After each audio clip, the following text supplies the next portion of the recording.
Welcome back to my YouTube channel, everybody. Today, my guest is Mr. Skiz Fernando, who's a music writer, producer, musician himself. And today, with Skiz, we'll talk about the Wu-Tang, the history of the Wu-Tang Clan, because Skiz is also the author of the most complete biography and most interesting book about the Wu-Tang Clan and their story.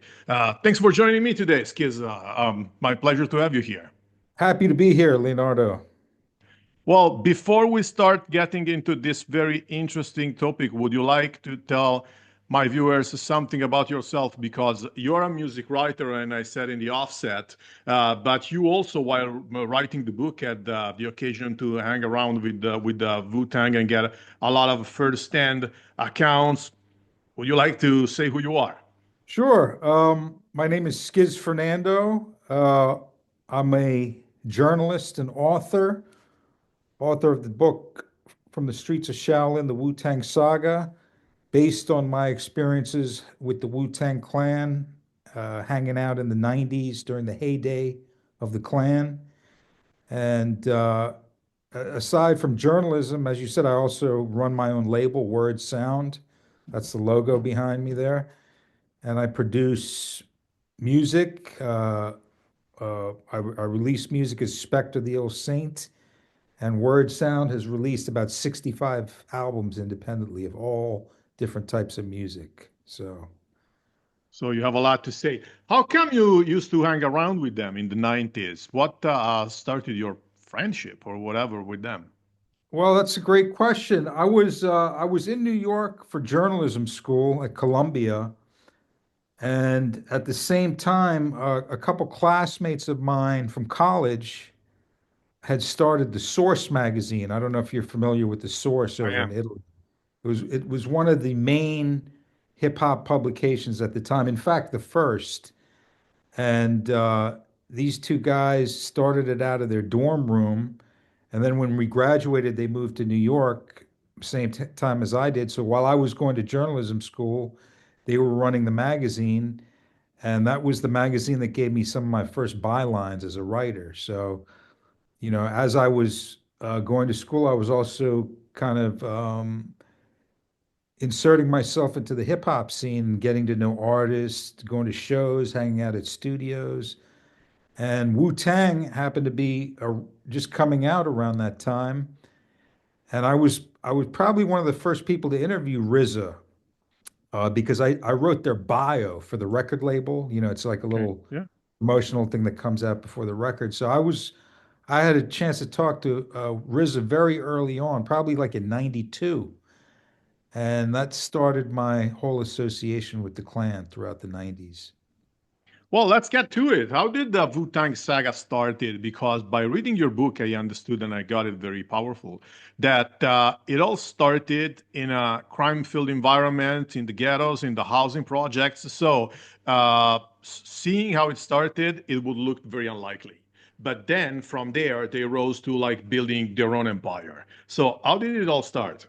It's an incredible story. It really is, because when I met these guys, they had absolutely nothing. RZA, um, he's a very intelligent guy, and it's really on him. This was his vision, and he was always a hip hop kid. He was always into hip hop, but coming from the projects in New York, there's absolutely no opportunities. It's the projects are the housing projects in New York, in America.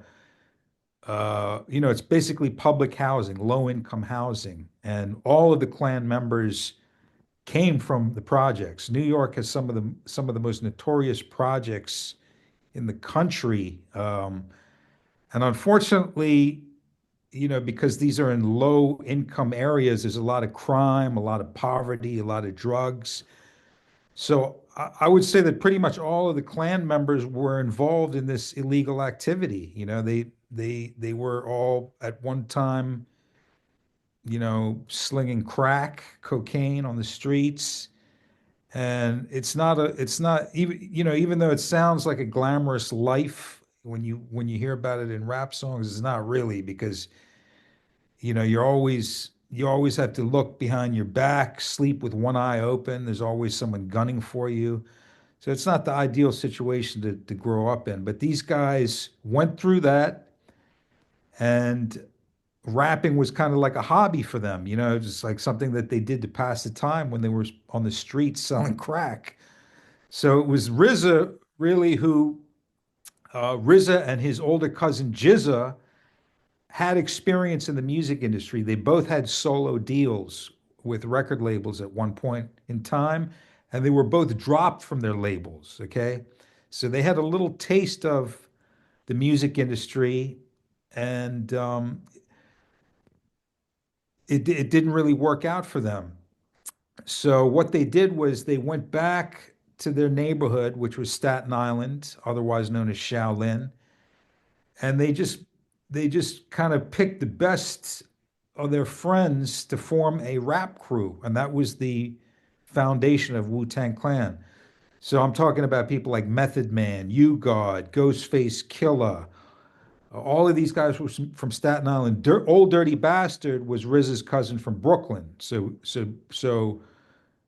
Genius, aka the Jizza, and ODB came from Brooklyn, along with Master Killer, and the other guys came from Staten Island. And I should also note that Staten Island is one of the five boroughs that make up New York City, but because it's actually an island, it's actually separated from Manhattan. It's a whole different place. Like you have to take a ferry to get there, and all of the boroughs in New York, Manhattan, Queens, Brooklyn, the Bronx, all of them had an influence on hip hop and the early evolution of hip hop, but you never heard anything from Staten Island. So these kids were just doing their thing in Staten Island, and they were just waiting to get on.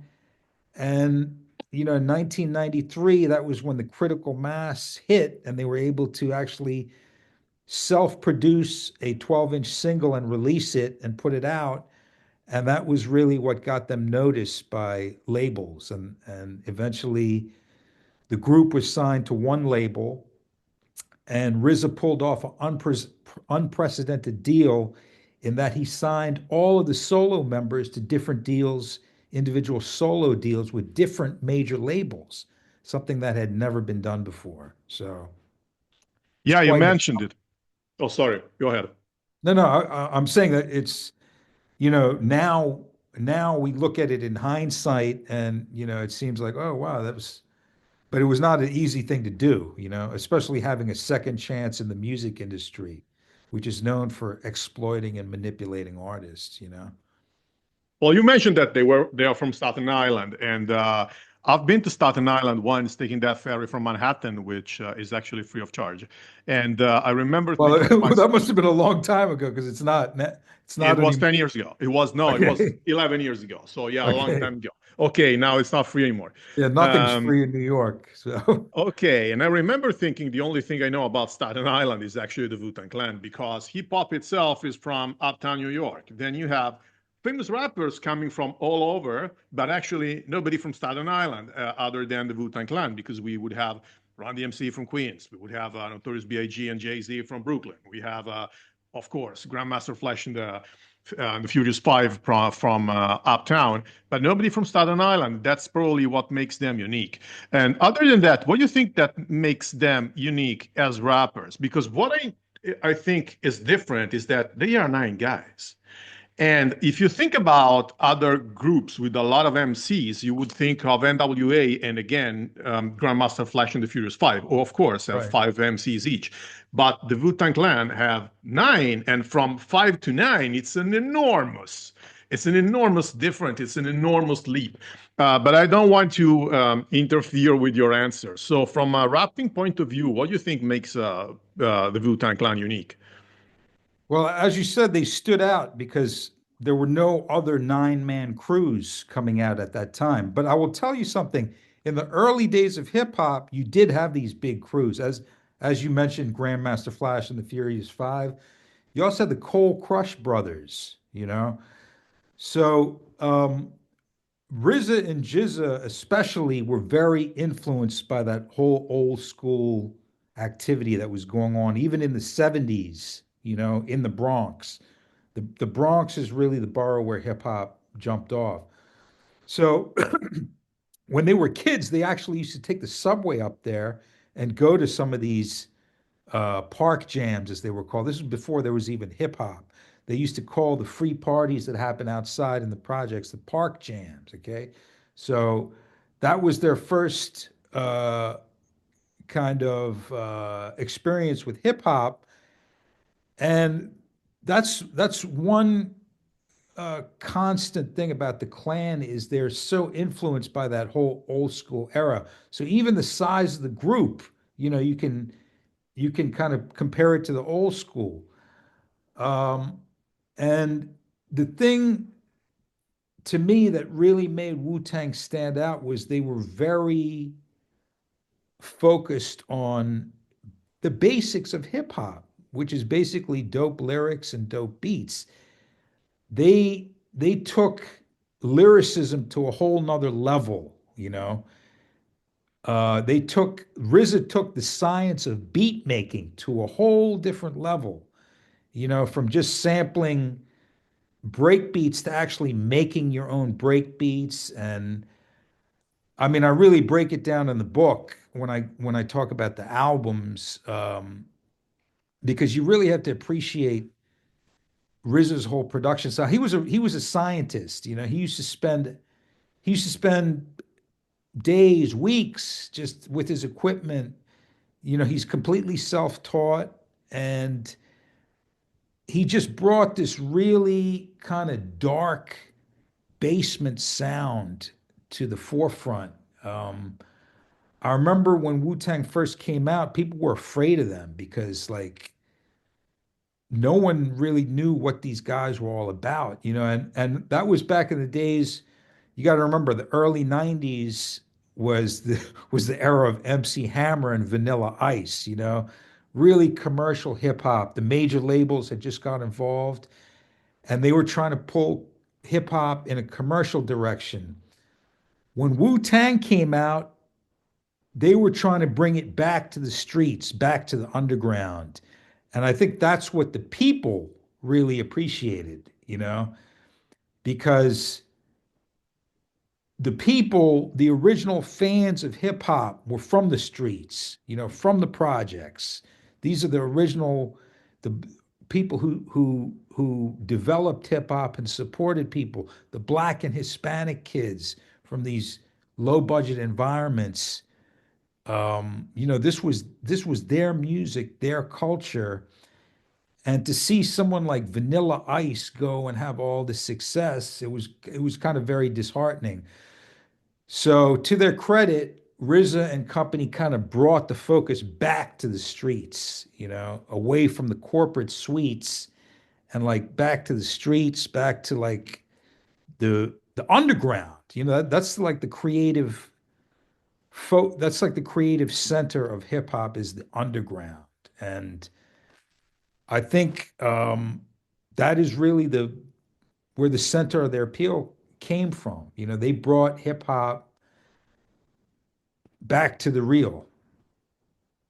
Well, another thing that makes them unique is their trademark that is sampling from kung fu movies. And that's peculiar. And so I think that I really got an understanding of that in another NY trip of mine when 8 years ago, I was staying in Chinatown in Queens. And I Hmm. remember seeing all these guys selling kung fu movies in the streets. And I was listening to those speeches in Chinese. And I understood that that's where the Wu-Tang took their sampling from. You elaborate this a lot in your book by mentioning that maybe they were so fascinated by it because both kung fu movies and black exploitation movies were underdogs in the 70s. But I would like to hear your opinion. How come they were so fascinated with kung fu movies from the 70s? Well, you got to understand that hip hop culture also incorporates a lot of other things, a lot of other influences. Kung fu movies is one. Pro wrestling, comic books. A lot of rappers name themselves after Marvel superheroes and stuff like that. So it's all what I like to call it is all kind of Gen X pop culture. Yeah. All of the stuff that we grew up with as kids is kind of the influences behind hip hop.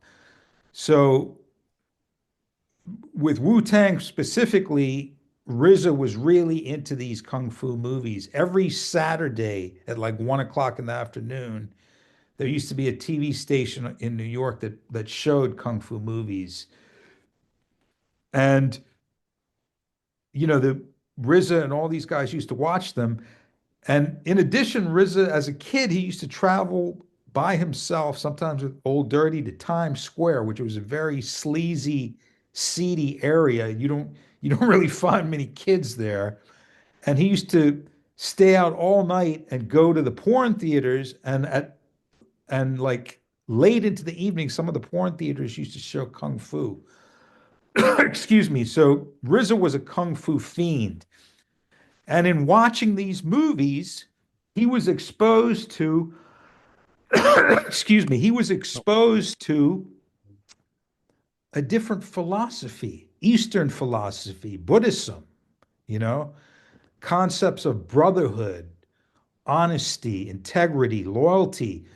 And these were the concepts that kind of seeped into the Wu-Tang Clan's music, and also just the whole concept of having a group, a clan like that of brothers. So it's just one of the many influences that hip hop culture has, but Wu-Tang in particular just took this and they ran with it. And everyone is familiar with the movies, but then when you hear them out of context in music, it's kind of a surprise at first. So that I think that really hooked a lot of people because a lot of people had seen these movies. They had seen Enter the Dragon with Bruce Lee. They had seen like Shaolin Master Killer, or all of these kung fu movies, and to hear that combination with the music was a special thing at the time, and it was really a successful formula for Wu-Tang because it was much more than a gimmick because they actually were into these movies, and they appreciated the philosophy of these movies as well. You understand what I'm saying? So Of it was course. more than just, oh, we're just gonna take this. You could call it cultural appropriation, but then you have to understand that people like RZA and Jizza and Master Killer, they actually study martial arts. They actually went to China.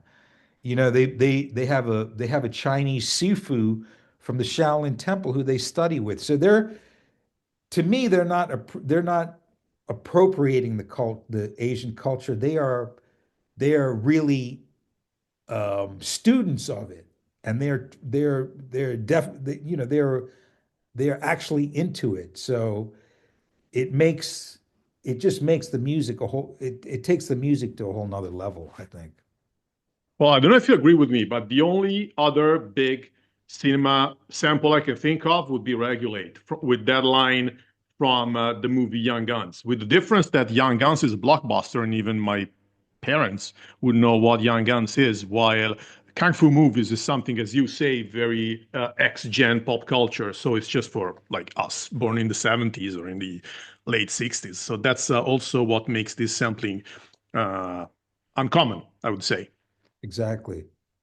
And another interesting thing is that Wu-Tang sparked an incredible series of side projects, solo projects, and new teams. And again, I don't want to repeat myself, but I would think that the closest thing we can think of would be NWA with all those guys going solo. But and also Grandmaster Flash and the Furious Five probably did something like that with Melly Mel going solo and the band disbanding and rebanding and things of the sort. But Wu Tang was a league of their own, is a league of their own, because here we have associates, we have the Wu-Tang Killer Beast, that is a mixture of official members and other members, and then we even have Riza creating an alter ego, which is Bobby Digital, and I love his first album.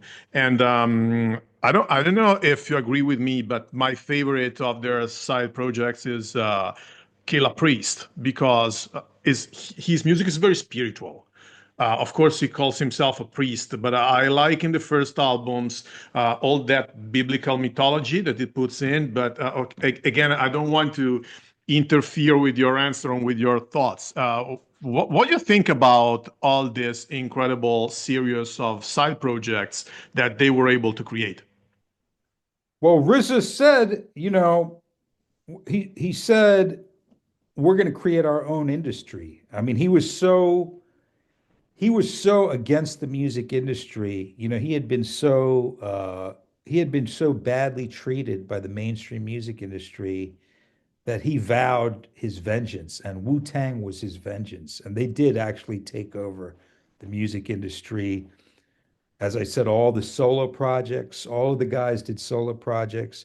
Then you have side projects, you have different layers and layers. So they basically monopolized hip hop in the 90s, And at a certain point, it got to be too much. But um, once again, there's always precedent for that. I mean, they did it better than anyone. But I would also kind of like to mention like a group like EPMD and the Hit Squad. At that time in this 90s era, it was always about having a crew, you know.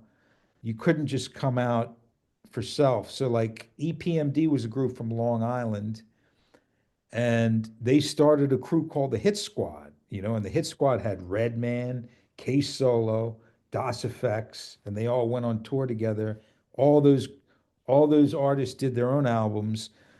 They eventually broke up as a crew, and I think that's what kind of made Wu-Tang different in that respect, is that like even today, the clan, they're brothers, they're I mean, three of them are blood relatives, but they all grew up together. So they have this special relationship where, they're brothers. They might fight, they might have their differences, but at the end of the day, they're still family.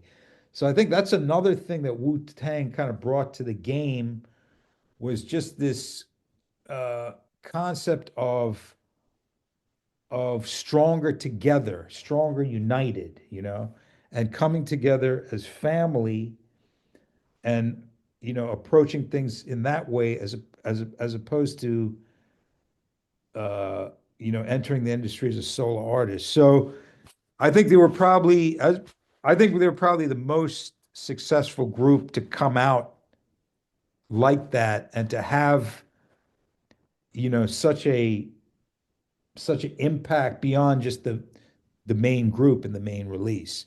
But there were other examples of that. And for those who don't know, I would recommend at least seeing the cover of the first Bobby Digital album because that's a beautiful painting per se, with Riza holding a machine gun that is so huge that it's even bigger than he is, and he is wearing the Wu-Tang logo on his chest as if it were the Batman logo or something like that. So also the covers were very interesting. And also something that probably we forgot to mention is video games, because they also had their own video games line as if they were superheroes.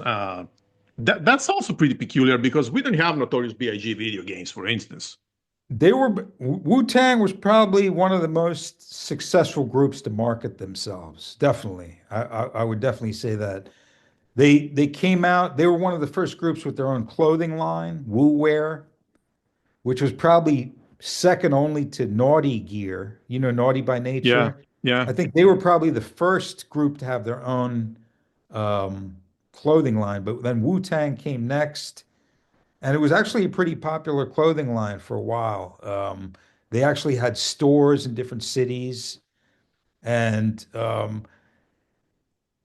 and that was just one of the marketing opportunities that they did. Like as you mentioned, the video game. There's so many ways that Wu-Tang have marketed themselves.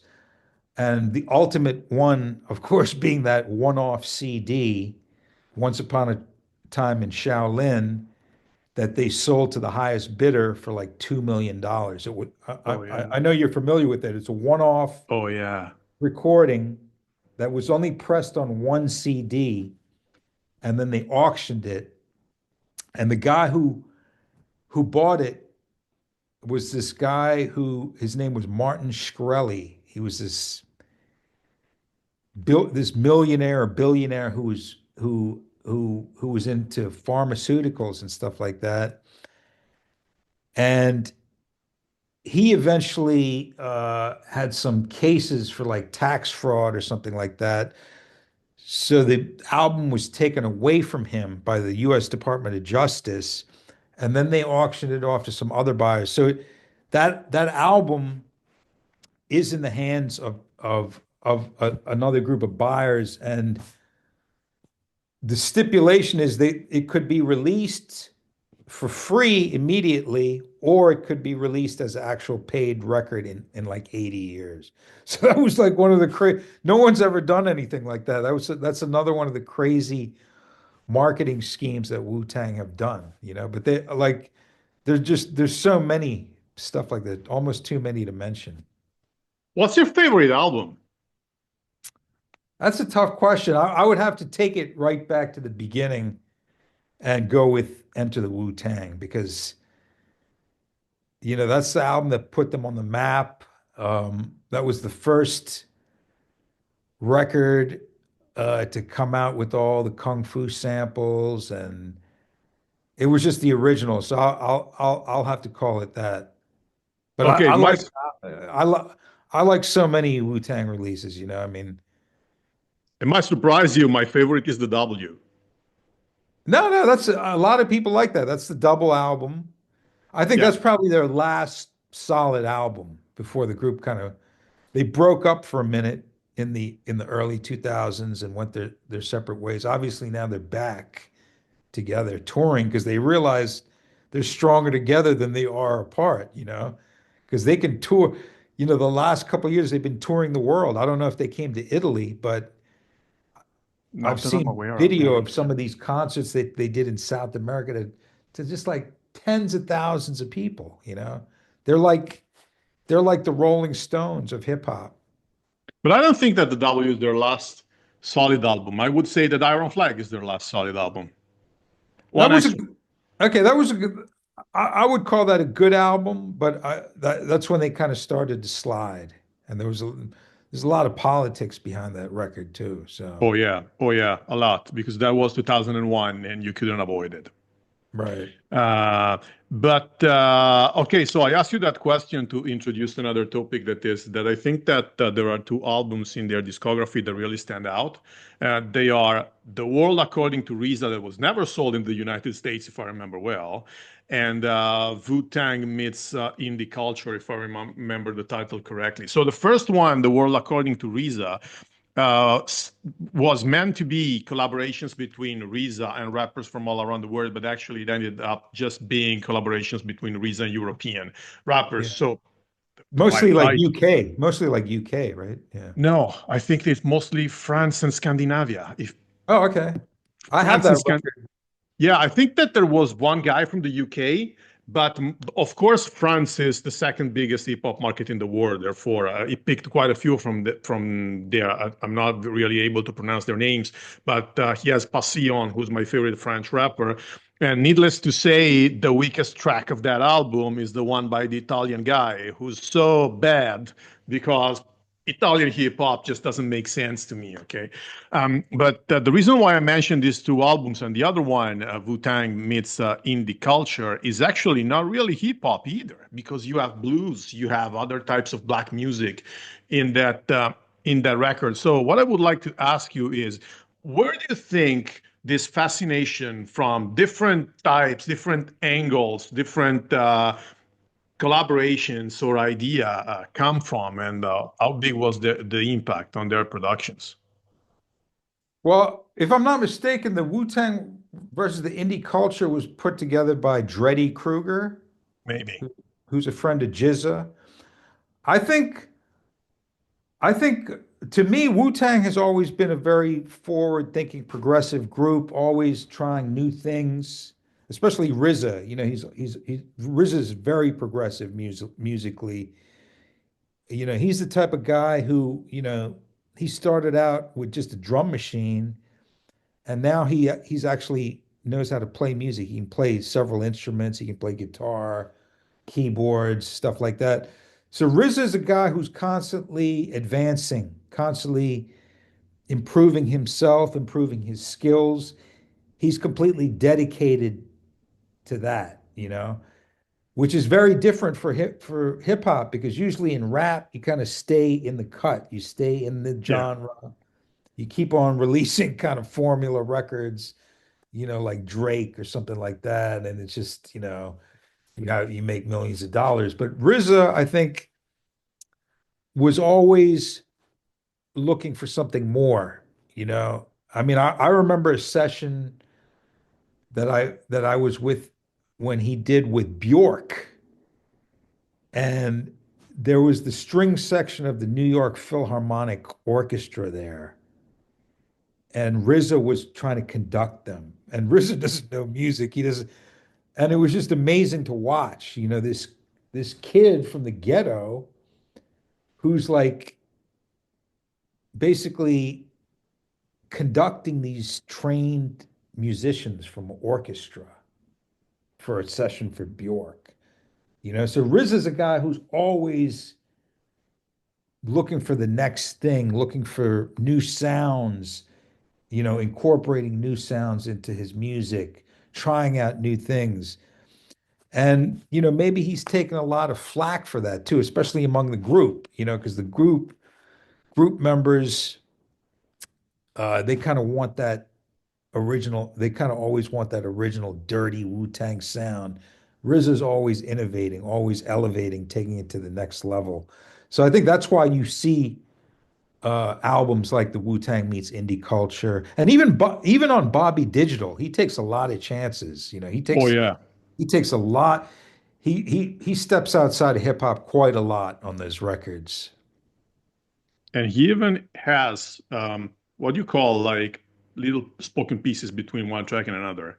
Yeah, and Interludes. a girl speaking in different languages and stuff like One of that. which is Italian. Yep. Yeah. Like Rick is a universalist. He's like, even though he's from New York, from Staten Island, his soul is kind of universal. So, So we mentioned, I told you who's my favorite side project. I told you we discussed our favorite albums. Do you have a favorite member?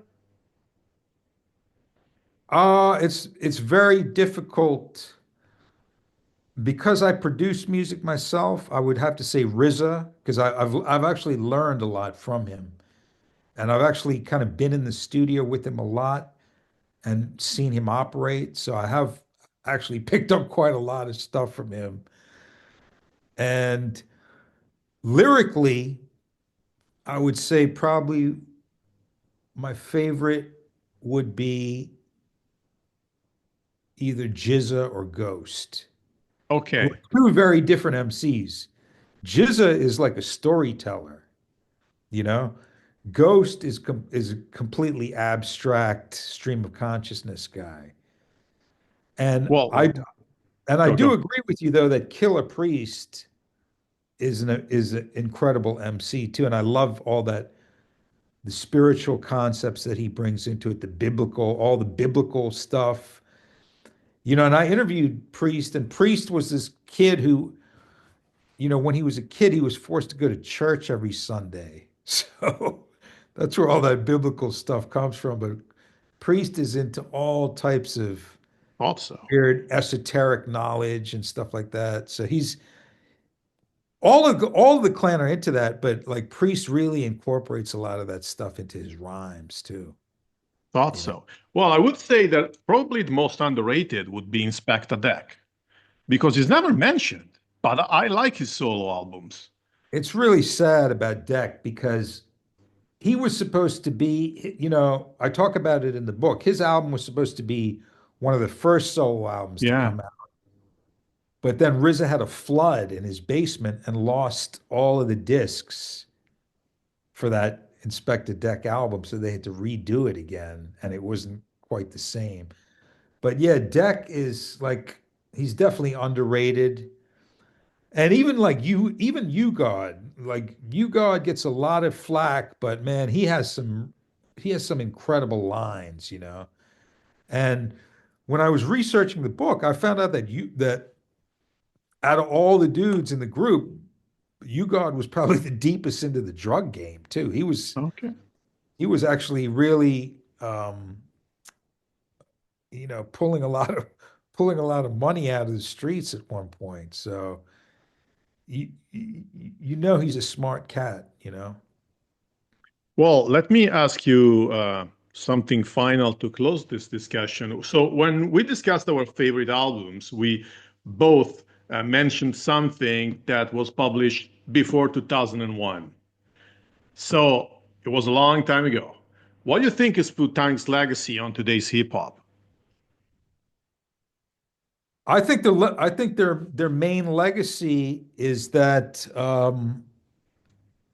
they showed what it's like when artists are empowered, you know, when there's creative control.